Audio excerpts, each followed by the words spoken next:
Dans cette vidéo, je vais vous expliquer comment vous placer dans les intersections pour tourner à gauche ou à droite. L'intérêt de bien savoir se placer, c'est de ne pas gêner les autres pour faciliter la circulation de chacun. D'abord, commençons par apprendre à tourner à droite. Lorsque c'est possible, vous devez chercher à serrer votre droite. L'objectif, faciliter le passage à ceux qui veulent aller tout droit ou encore éviter qu'un deux roues ne vienne se placer entre la voiture et le trottoir. Attention quand même à ne pas trop coller le trottoir. Le risque, c'est de finir par monter dessus avec la roue arrière, notamment quand la roue est étroite et que le trottoir est à angle droit. Pour tourner à gauche, je vais chercher à serrer ma gauche. Pourquoi?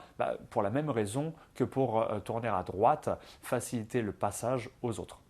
En restant au milieu, je bloque ce conducteur qui souhaite aller tout droit. En serrant ma gauche, je lui libère le passage.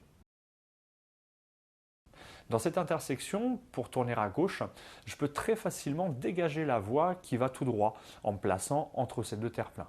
Ça permet aux conducteurs derrière moi de pouvoir continuer leur petit chemin. Alors que ce conducteur, comme il se place, va bloquer tout le monde. Certaines intersections sont mieux aménagées et possèdent une voie de stockage spécialement dédiée pour tourner à gauche. Dans ce cas, c'est assez simple de ne pas gêner les autres. Petit détail, mais qui a son importance, gardez les roues droites et la voiture droite lorsque vous vous arrêtez pour tourner à gauche. Pourquoi? Parce qu'en cas de choc par l'arrière, si vos roues sont tournées à gauche ou si votre voiture est de travers à gauche, elle partira dans la voie en sens inverse.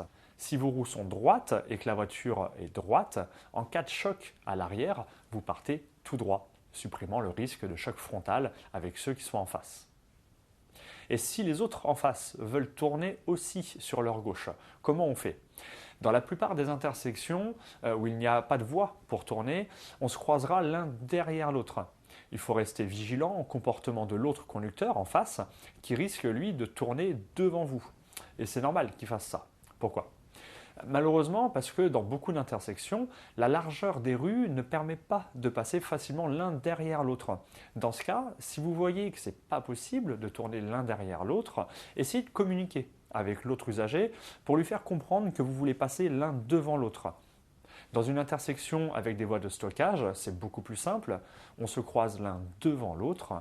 Si je dois m'arrêter au milieu de l'intersection pour laisser passer ceux arrivant en face, je fais attention à ne pas avancer de trop pour ne pas empêcher celui en face de tourner sur sa gauche.